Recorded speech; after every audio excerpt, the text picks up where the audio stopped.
to Masime. Thank you very much. I will end here, and questions, comments, and reflections are welcome. Such an excellent presentation with Bassem Taraba, Dr. Mariam. So we have a large audience. I think the best would be for you, everyone, if you have questions, raise your hands, and then you can unmute yourself and ask your question. You know, I can acknowledge individuals that they have questions, then they can unmute themselves.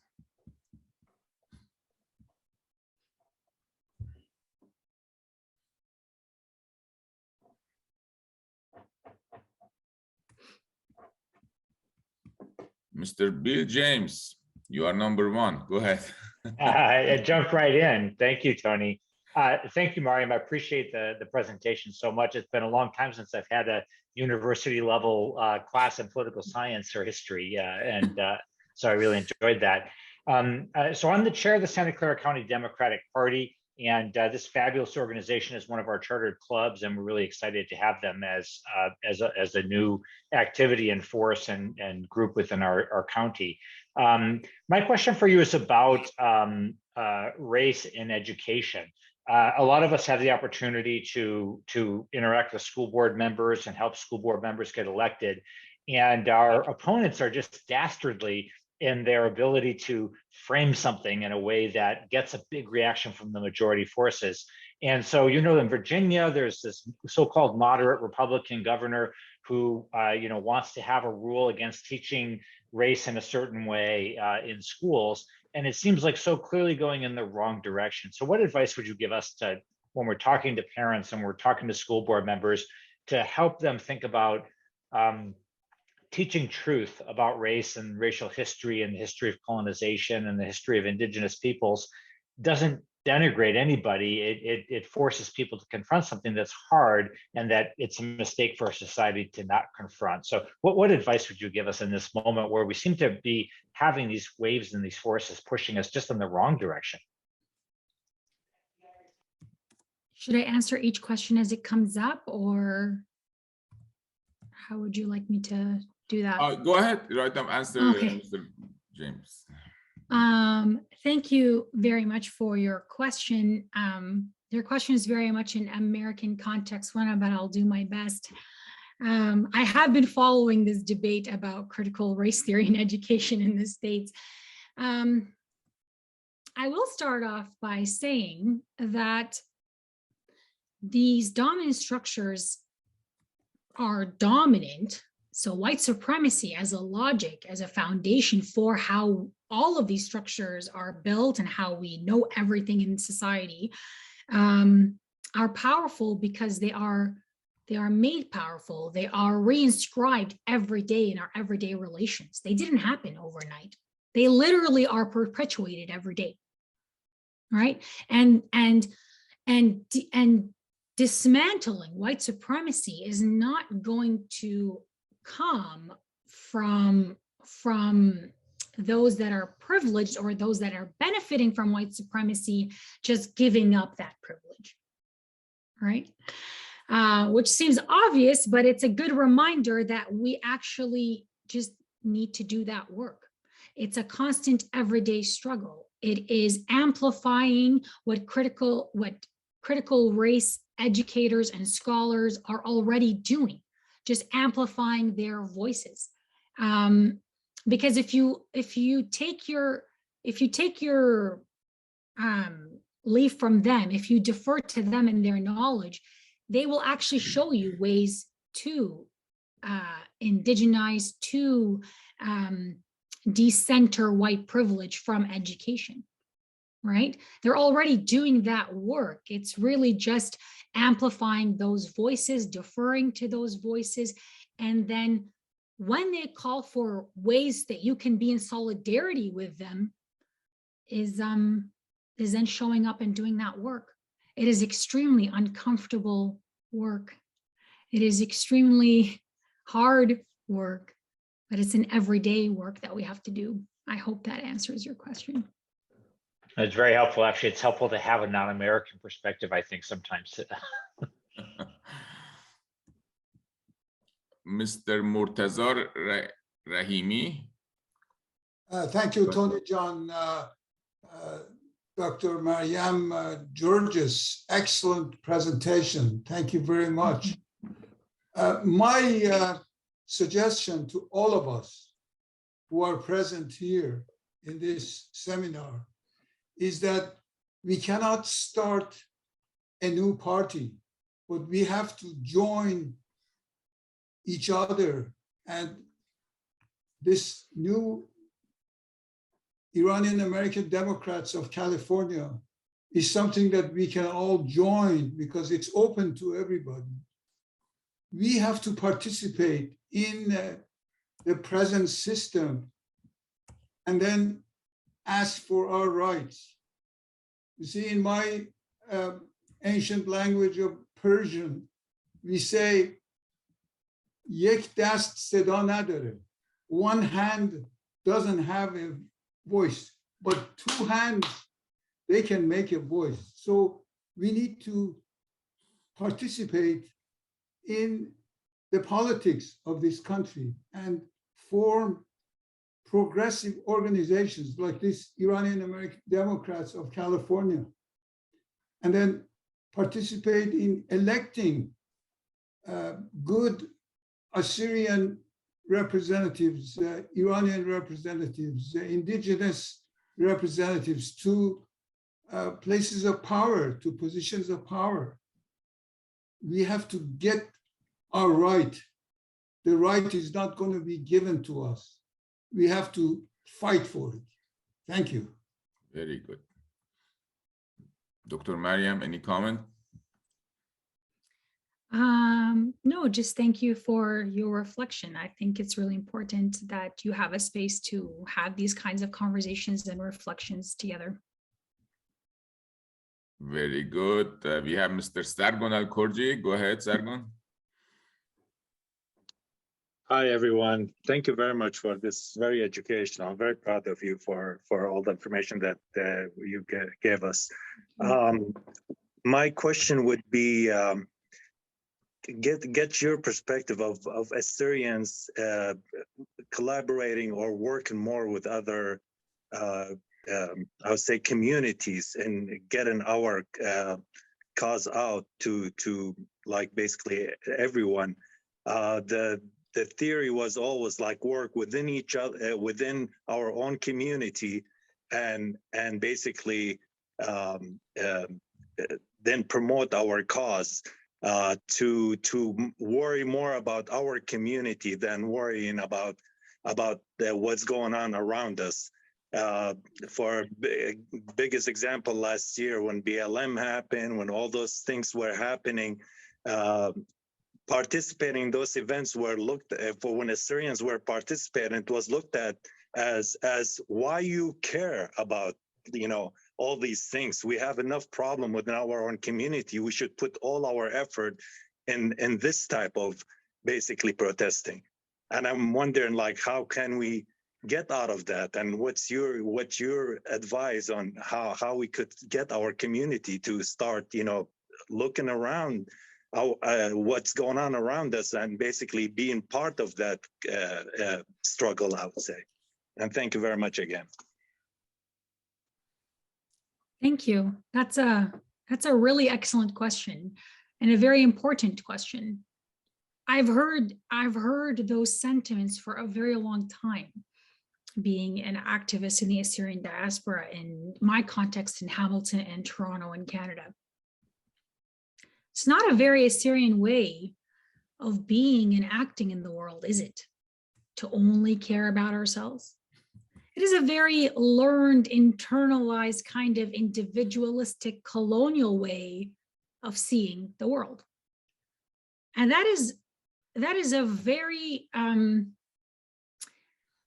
it's a very tried and true mechanism of colonialism, which is to divide us.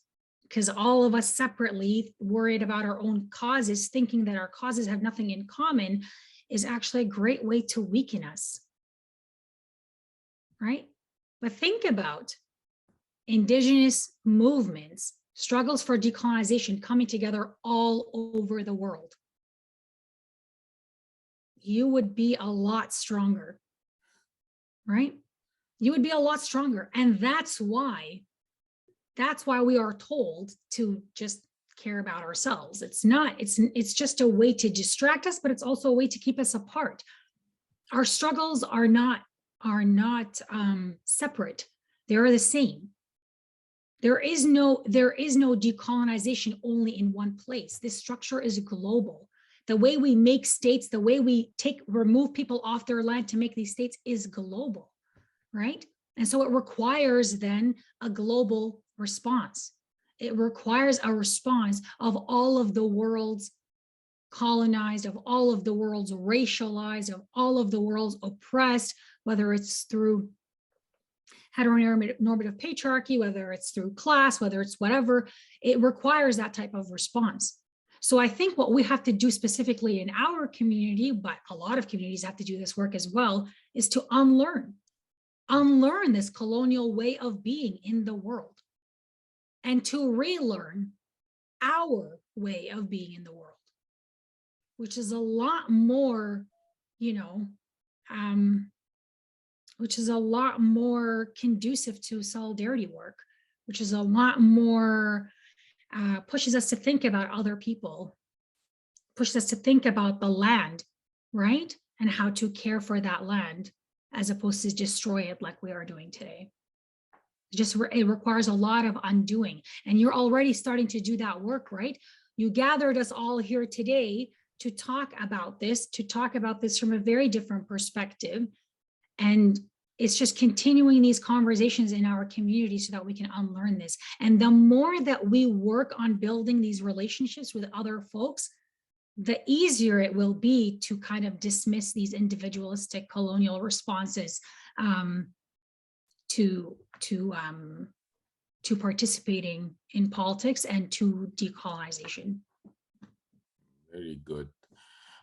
We go to the next. We can come back because you already have still raising your hand. Ms. Sudi Farrukhnia, go ahead. You can ask your question. Thank you very much. An excellent presentation. And I truly appreciate it because we're always at this crossroad of at what point we're becoming nationalists versus, just respecting our heritage, but also considering the fact that if we don't know the history, then history will repeat itself. And it's so, it's making it even harder and harder, even though we have more access to information, it's becoming harder and harder, seems like, to get the right information. So what is your suggestion, being that, for instance, myself, I'm Persian and, but I've lived most of my life in the United States and, very proud of my heritage for sure. But at the same time, in the spirit of DEI and, the diversity inclusion, how would you suggest the greater, for instance, Persian community would be able to be a better ally with the Assyrians and the Armenians and others who are part of this greater Iran affiliation? Let's call it that. If you have any suggestions on how we can incorporate it without becoming nationalist, not promoting segregation, but to more of an understanding and inclusion. Thank you for that question. It's really important.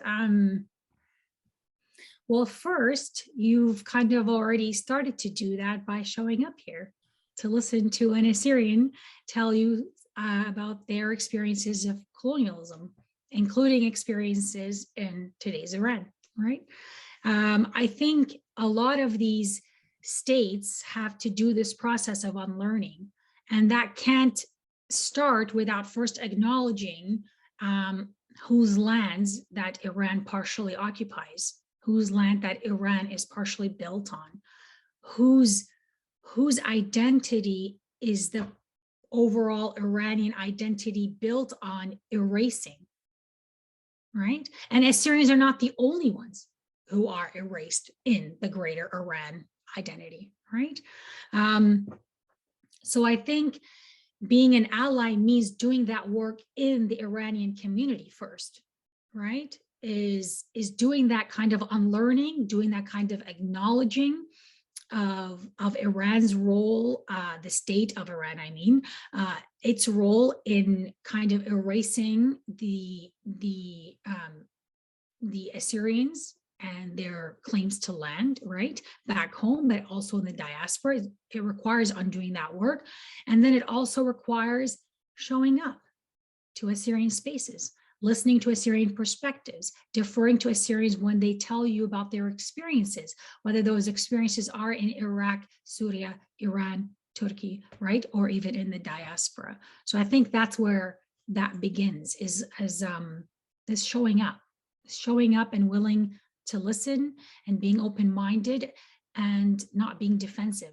These are going to be very uncomfortable conversations, but they're also going to be conversations that make us question what we think we know about ourselves.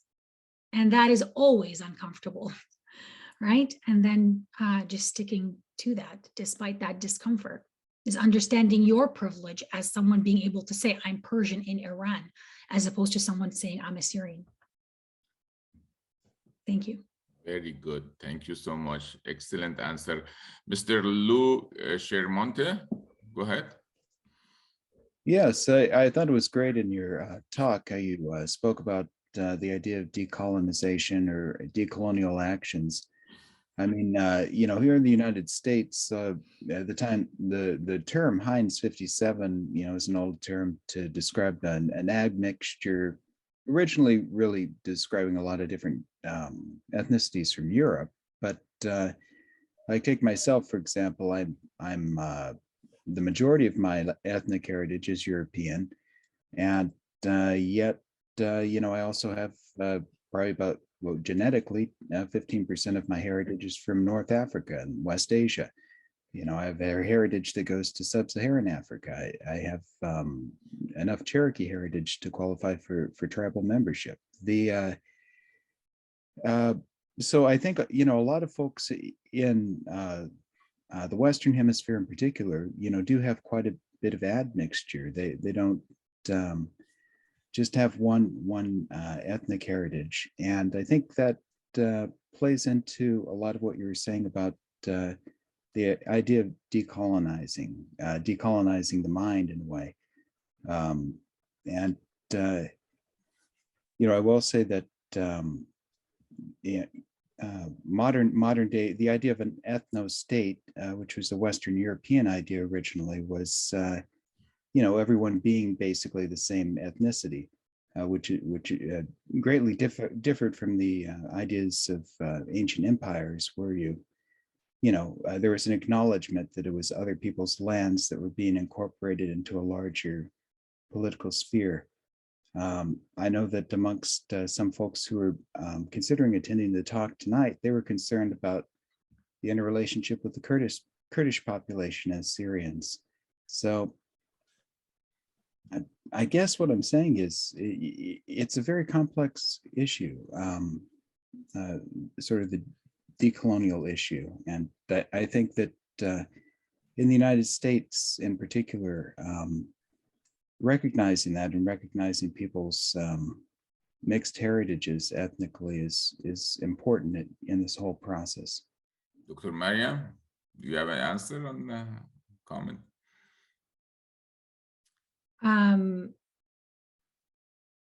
I think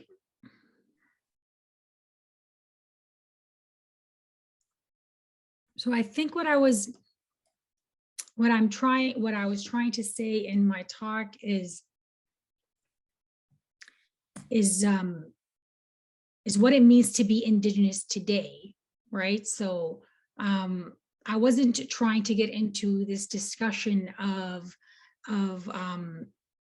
you know, ethnicity and heritage and things like that, but I was more trying to show how colonialism is maintained with this kind of rhetoric and what it means to be Indigenous today, right? So obviously acknowledging that some people are mixed, and obviously acknowledging, you know, that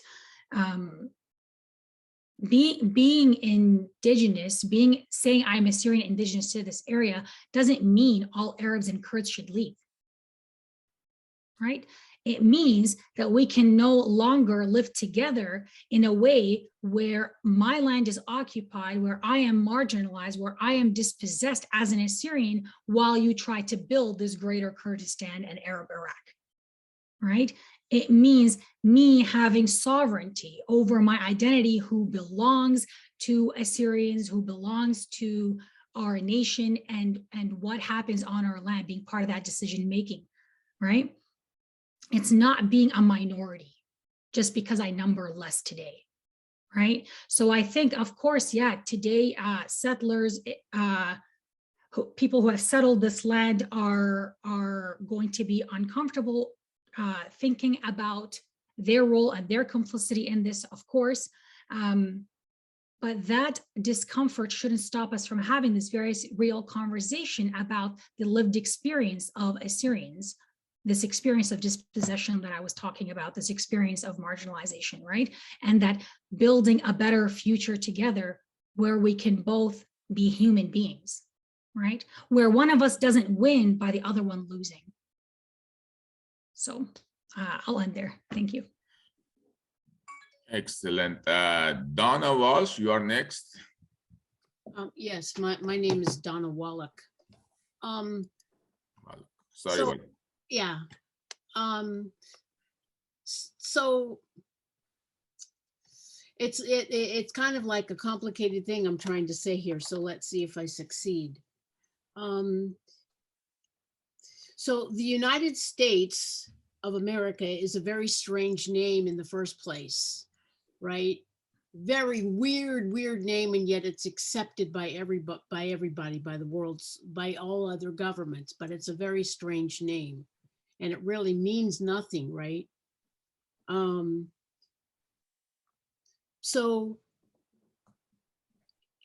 this government has allowed people to move here, and some people are called immigrants and some people are called migrants, and then they attach all different kinds of other names to it.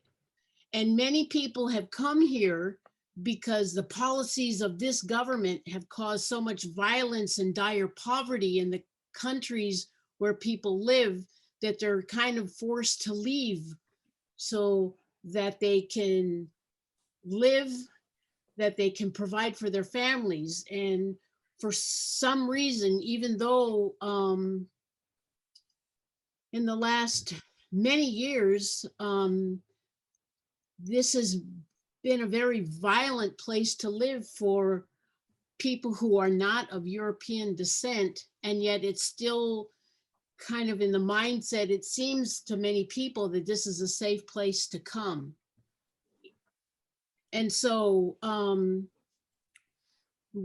which of course impacts the indigenous people of this land, because all these new people are coming in, and of course now taking over more of the land that rightfully belongs to the indigenous people, the First Nation people. And so I guess kind of what I'm trying to figure out, what the question is in my head, is how to change that mindset, I don't know, so that people understand that this is not a safe place to come, that this is not so-called the land of opportunity. But then again, what to do, because the policies of this government cause such dire poverty and such violence in other countries. Is like, I have no idea what the answer is. I don't know if I'm I don't even know if I'm making any sense in what I'm saying. You're thinking, You're thinking through these very complicated issues, and you are thinking about what it means that America pretends to be this safe space when it actually is such a big cause of the world's insecurity. And you're thinking about how contradictory that is. America being a safe space when it actually caused the unsafeness in the first place. Then you're thinking about what that means for Indigenous nations, especially in terms of land back. These are all very, very good questions, and they're all very important questions to think through. I'm not going to have an answer that's going to fully encapsulate what all of this means for you right now, but I can get us kind of started on thinking about, well, first, safety is relative. So when you are getting bombed, America is safe, right? Canada is safe in those terms. But of course, you understand when you're coming here, every Iraqi I know is grateful to be in Canada or America, but completely understand that they are only in America because America bombed the shit out of Iraq, right? So they understand that kind of contradictory complication there. That's one. But I also think that decolonization and land back doesn't mean everybody goes home. And I think the way that we view states and borders, and in terms of how, you know, we need borders to ensure security and borders to maintain these people that are already inside, that is also a very colonial understanding of the world.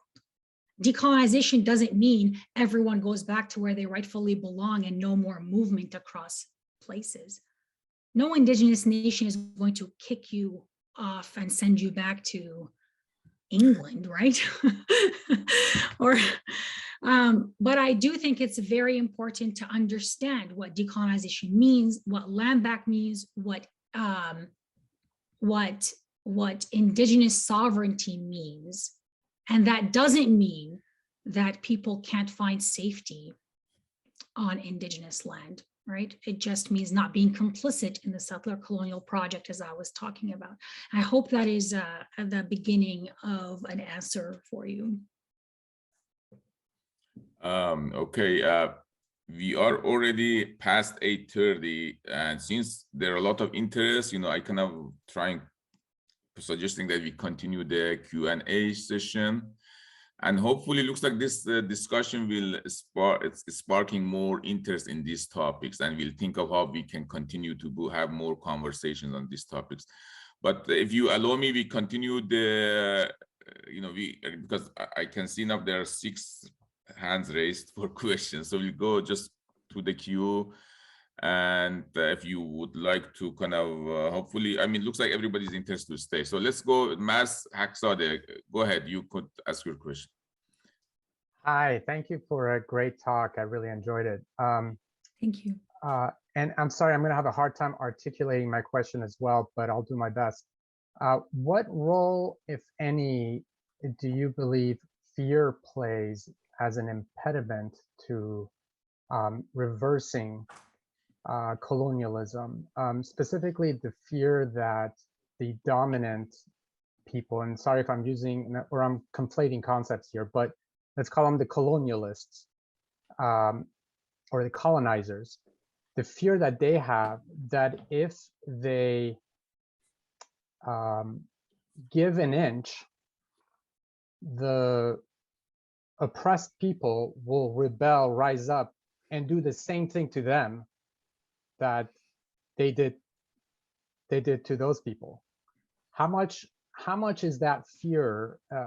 What factor do you think that plays into this? And if it is a significant factor, is it worthwhile to focus on that fear and kind of removing that fear from, so that we can have a more honest conversation? And this is not something that anyone's going to acknowledge, right? Most people are not going to acknowledge this. It's probably a subconscious fear. Did my question make any sense? Absolutely. It made perfect sense. I think fear plays a huge role. Remember when I was talking about how indigeneity as an identity, what it means? It is in relation to the colonizer, right? It only becomes important to think of myself as indigenous or as colonized when I enter into this, constant struggle with the colonizer who's trying to replace me. Well, the same thing happens to the colonizer, right? Their identity is also formed with this incredible violence as perpetrators of this violence, right? And of course, over these long decades, they have been being taught that, they were just settling a vast empty space, that they are on a civilizing mission to save people, that these people weren't human, and so on and so forth, right? They've been learning this stuff all along. And so, of course, from their perspective, what does it mean to decolonize? Well, and when they hear land back, they think, oh, that means they're going to send me home, right? Or try to send me home, right? And through violence, right? So what's going to happen? What I did to them is going to happen to me, right?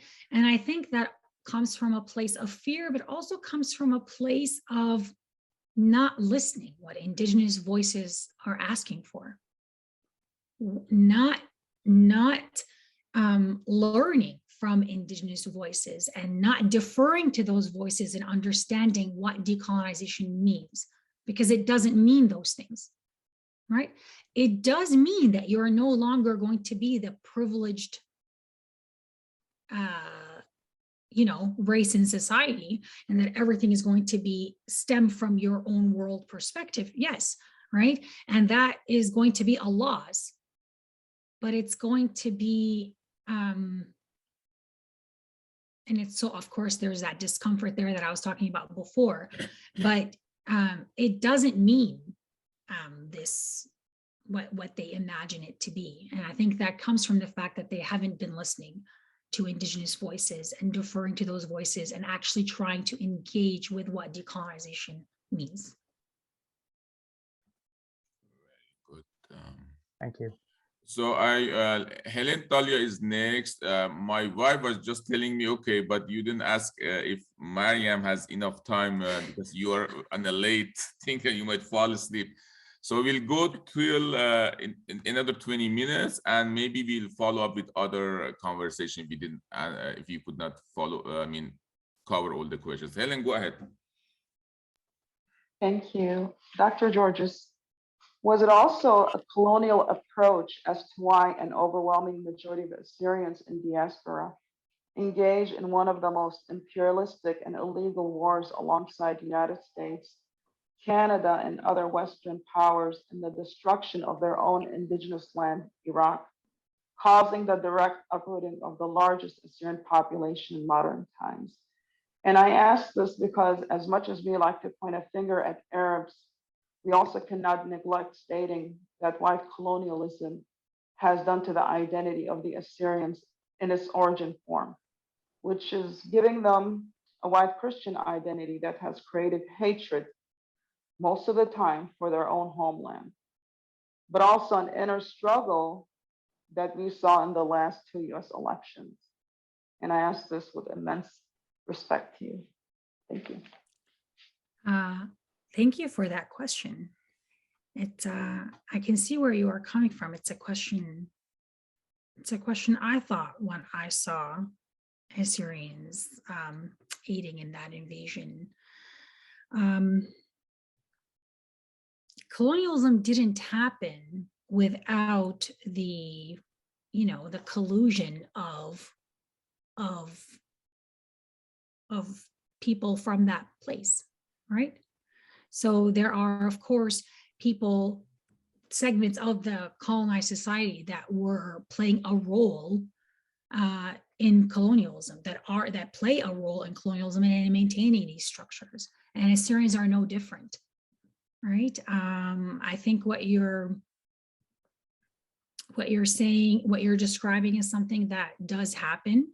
And because we have been studied for so long by non-Assyrians from not our perspective, you're right, our identity and our heritage and our history has been told not from our perspective.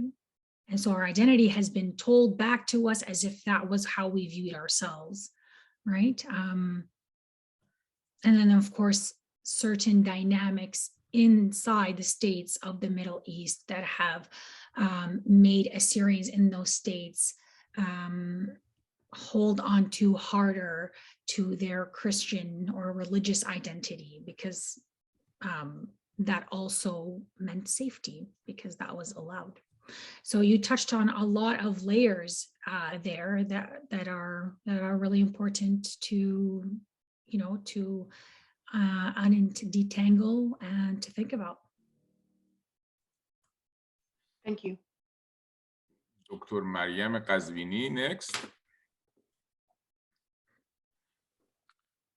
Hi, Dr. Mariam. Really enjoyed your presentation. I'm glad we have the same name. Hi, Bershi. You know, you're talking like Shams is talking to Rumi, if you know what I mean.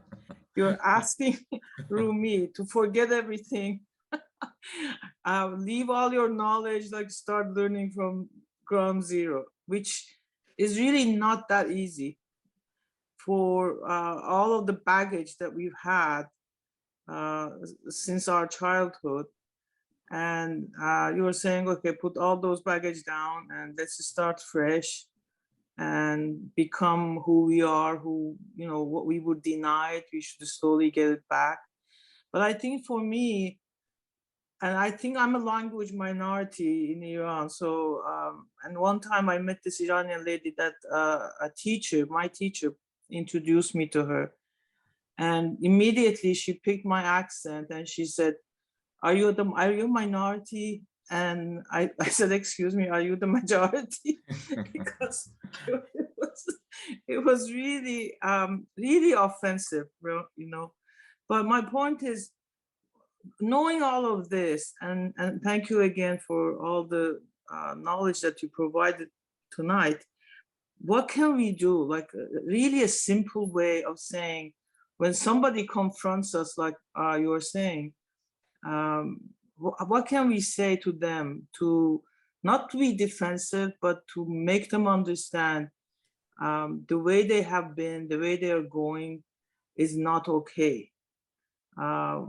They have to respect us, we have to respect them, and kind of like get along, but at the same, you know, equal way. I think it's really important to pick our battles. It's really important to also recognize that some of these people have also spent a lifetime learning these things about who they are. So who they are as Persians and who you are as an Assyrian. And I think that sometimes we have to redirect our energies to where they will be the most generative, where they will be the most meaningful in actually transforming these structures that oppress us and that dispossess us and that remove us from our land. So it's not about, you know, thinking so hard about individuals, but how do we change these structures that that dispossess us as Indigenous peoples, right? So it's creating these spaces where we can build these relationships of solidarity, and those Iranians or Arabs or Kurds or Turks that are interested in decolonization, they will come build that space with you, right? You see some of them here today. Those Indigenous nations that are local to where you are, when you start to build these relationships with them, they are going to be reciprocal. You're going to build those relationships together of solidarity. That's what I was talking about. And in that way, solidarity is really meant to transform structures, right? And so always taking it back to that, and not, you know, individuals who have these biases or these problematic views of who you are as an Assyrian, especially because Assyrians are not seen as fully human or fully citizens of countries in the Middle East, right? That's why Assyrians leave, or partly why. Next person, Helen, you asked a question, you have raised your hand, but I am going to with Ninva next, then we'll come back if you have another question. Ninva? Hi, actually, this is Mona, and I don't Okay. know why the name comes up. So Ninva, I think, has hacked me. We will Anyway, handle it thanks. later. Yeah. Go ahead. This is Mona Malik, not Ninva. Okay, so working with Assyrian Aid Society and other groups for decades, it was such a struggle, in an attempt to be the voice of our people in the homeland. We as activists, diaspora, turned to the almighty power of DC, right? And the constant struggle there was we were always put in this category of Christian, and we couldn't sort of extract that, from the conversation. And even like in the United Nations, when we would do our interventions, we would wait all year to do that 2-minute little talk where nobody was even listening, so we were just really talking to ourselves there. So, and at the UN and DC, we're always constantly put in this Christian religious category, being invited to In Defense of Christians and the State Department of Religious Freedom, and and it just went nowhere. It still goes nowhere, and there's we're still attempting to do that. I was just wondering, when activists in Canada try to do the same thing, do you run into the same problem? Yes, because we're doing exactly what I was talking about in my talk, right? We are, first of all, we are accepting this narrative of us as a persecuted religious minority. We're not being removed from this land because we're a different religion. Right. We're being removed from this land because we're Assyrian, and we're refusing to call ourselves something else. Right? Yeah, I mean, so that happens, that understanding then is going to stop me, for example, from even participating in that narrative, perpetuating that narrative, because it serves American interests. It serves American interests to keep talking about how we're minorities and how we need religious freedom. It serves their narrative, not just of minorities, but their narrative about how the Middle East is this backward place full of really, awful Muslims who are trying to kill Christians, right? So it serves many different kinds of narratives that allow the US to keep pushing their really violent policies in this region, right? So I think for me, it doesn't seem, it's not worthwhile to me. I don't see this as a good way for Assyrians to participate in the struggle for decolonization.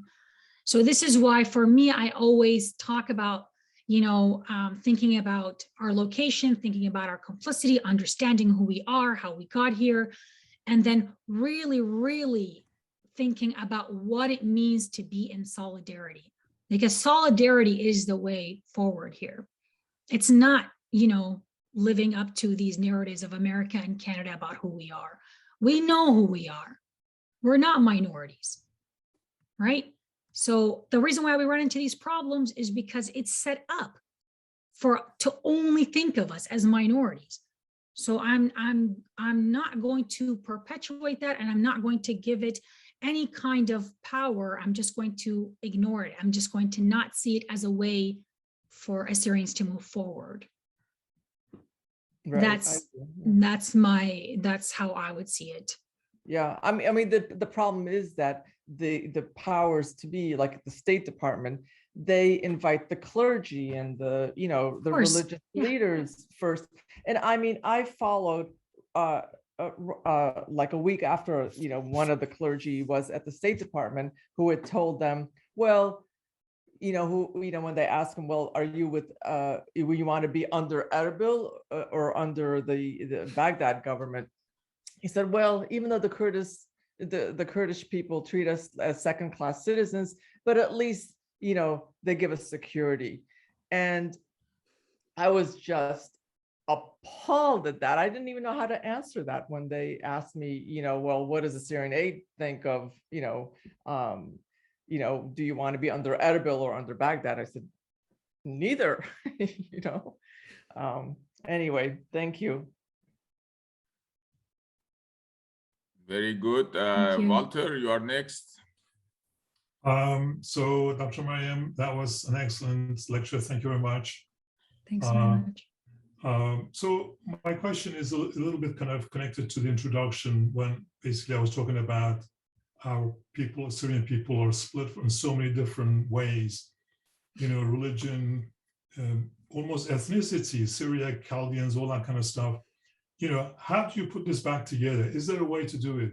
And I'm thinking kind of more of a kind of a structured kind of format, something that it's not something that we can do. It's more has to be sort of on a level that that brings people together, not because of the religion or other things.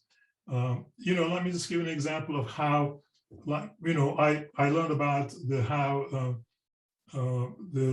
the slave trade in England ended. And it wasn't because they tried for decades to end it. It was because they kind of took away the support of American flag from the traders, the slave trader ships.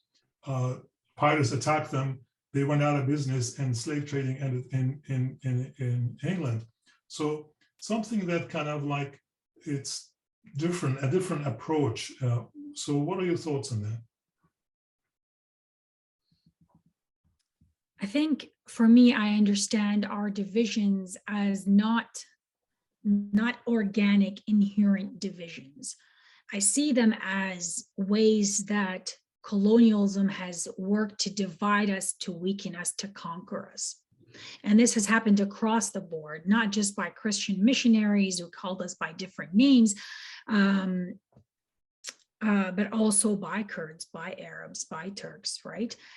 So that's one. And then, of course, this is perpetuated by complicit Assyrians who are clergy, who want to use this moment to capitalize on it, to get power. So that also happens. But I think what needs to happen is this kind of unlearning and relearning about who we are, and about this division between our religious identity, which has for so long been the only identity we've been allowed to have, and our Assyrian identity. And this is not as, it is hard, but it's not as hard as we think. Right now, Assyrians who practice their religion are doing the fasting of Ba'utha, right? This is happening in all the churches. Why, if they're all different people? Right. This is a soma for that has nothing, even that was way before Christianity. It's about Nineveh. It's about Ninevites, right?